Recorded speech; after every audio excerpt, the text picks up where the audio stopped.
नेपाल में राजशाही के लंबे इंतजार के बाद देश लोकतांत्रिक देश बना, लेकिन देखते ही देखते 14 प्रधानमंत्री बदल गए, हालात नहीं बदले। देश ने कई आंदोलन देखे, लेकिन बीते 2 दिनों में युवाओं का यह पहला आंदोलन रहा जो कि देश की सियासत को हिलाने के लिए था, देश की सियासत को बताने के लिए था कि युवा एकजुटता किस तरीके से है। नमस्कार, आप देख रहे हैं न्यूज टुडे और मैं हूं आपके साथ निर्भय किशोर। नेपाल बीते 2 दिनों से जेनजेड आंदोलन के नाम से खूब चर्चे में रहा। इन 2 दिनों के आंदोलन ने सरकार को अस्थिर कर दिया। अब सरकार गिर चुकी है, या यूं कहें कि युवाओं की इस एकजुटता ने देश में भ्रष्टाचार के मुद्दे पर, देश में स्वतंत्रता की आजादी के मुद्दे पर अपने नैतिक अधिकारों के लिए लड़ाई शुरू की।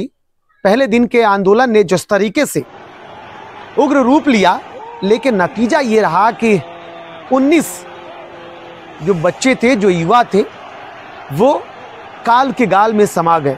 उनके मौत के बाद आंदोलन ने जिस तरीके से देश में उग्र रूप लिया, दूसरे दिन के आंदोलन के दौरान न सड़कों पर पुलिस दिखी, न प्रशासन का पहरा था। नतीजन सरकारी कार्यालय आंदोलनकारियों के निशाने पर थे। इस आंदोलन के दौरान दूसरे दिन नेपाल के अलग अलग जगहों पे जो आंदोलन हुए, उसमें सबसे ज़्यादा सरकारी कार्यालयों पर हमले किए गए और बड़ी संपत्तियों के नुकसान हुए। इस नुकसान के साथ ही ये कहा जा सकता है कि अब भले ही सरकार गिर गई है, लेकिन ये आंदोलन भी नेपाल की राजनीति में एक बड़ा नाम के लिए होगा। एक इतिहास के पन्नों में दर्ज ऐसा आंदोलन होगा जो पहली बार नेपाल में युवाओं ने किया था। जेडजेन आंदोलन के दौरान आपने देखा कि किस तरीके से 1990 के 95 के बाद के जो बच्चे थे, जो स्कूली बच्चे थे, और महज सोशल मीडिया के बंद हो जाने के बाद सरकार ने भले ही ये कहा था कि सुरक्षा के मद्देनजर पंजीकरण कराना और राजस्व की वसूली के लिए जो बड़े फैसले लिए गए थे, जिसमें 26 सोशल मीडिया साइट, खासकर चर्चे में रहने वाले या सबसे ज़्यादा यूज़ करने वाले व्हाट्सएप, फेसबुक को बंद किया गया, ट्विटर को बंद किया गया। उसके बाद ये आंदोलन 4 सितंबर को सरकार ने फैसला लिया और 4 दिनों के बाद 8 तारीख को, यानी कि 8 सितंबर को आंदोलन का रूप ले लिया। ये आंदोलन धीरे धीरे 8 और 9 तारीख को हुआ। 9 तारीख को देर शाम तक 5 मंत्रियों ने इस्तीफा दे दिया था।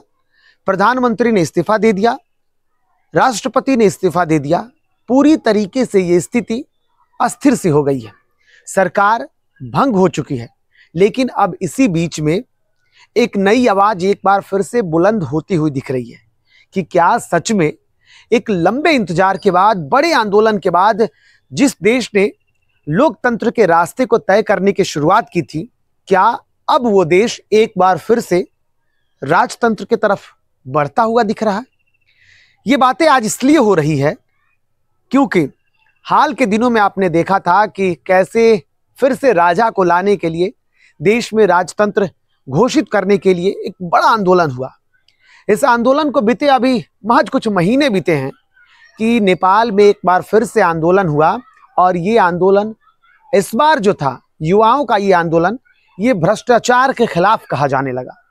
ये भ्रष्टाचार इसलिए क्योंकि अधिकतर आप देखेंगे तो सत्ता में बैठे हुए जितने भी सियासतदान हैं, उनकी उम्र 70 साल से अधिक है।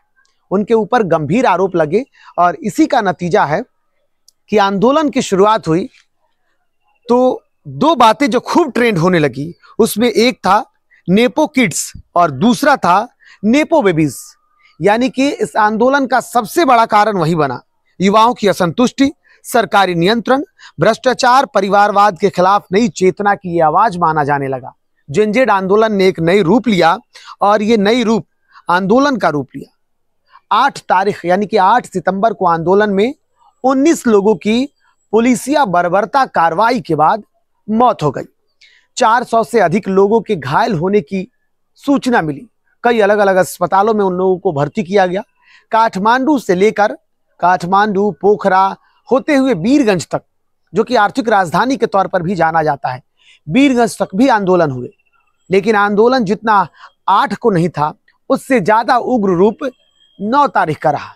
9 तारीख को आंदोलन के दौरान कई सरकारी कार्यालयों को निशाना बनाया गया। तस्वीरें भी आप लगातार देख रहे हैं। तस्वीरों में आपने देखा कि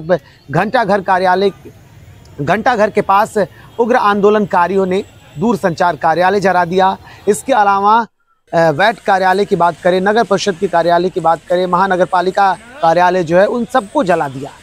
इसके साथ साथ कई नेताओं के घरों पर भी हमले किए गए और ये तस्वीरें रही। नतीजन ये हुआ कि धीरे धीरे करके कांग्रेसी नेताओं ने पहले इस्तीफा देना शुरू किया।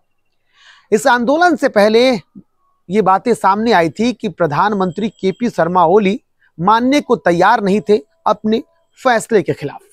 वो कांग्रेस के कहने के बावजूद कि सोशल मीडिया साइटों पर जो पाबंदियां लगी है उससे हटा ली जाए, आंदोलन शायद शांत हो जाए। लेकिन खबर यह आने लगी थी कि जब मंत्री परिषद की बैठक हुई थी तो केपी शर्मा ओली मानने को तैयार नहीं थे। कांग्रेस के कई नेताओं ने, जिसमें एक नाम था स्वास्थ्य और जनसंख्या नियंत्रण मंत्री, उन्होंने भी अपनी बातें कही, नहीं माने। नतीजन गृह मंत्री रमेश लेखक ने इस्तीफा दे दिया।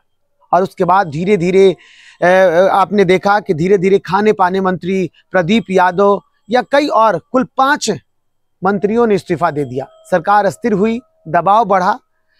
स्थिति जब हद से गुजरी तो प्रधानमंत्री केपी शर्मा ओली ने भी इस्तीफा दे दिया। लेकिन इसके साथ साथ कई और बड़े नेताओं पर हमले हुए।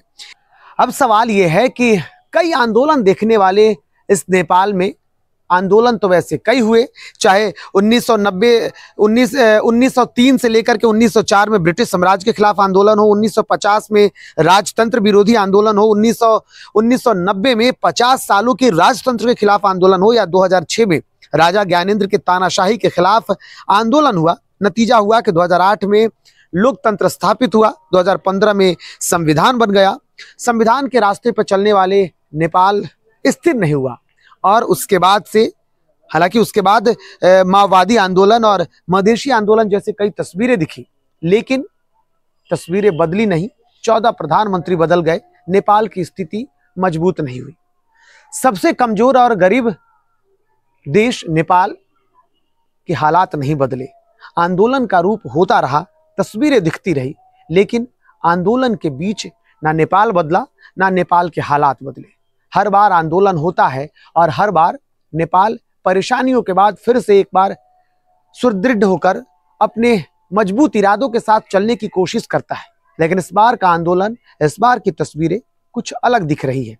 अब सवाल यह है कि जब सरकार अस्थिर हो गई है, अब नई सरकार की तरफ सबकी उम्मीदें बंध गई है।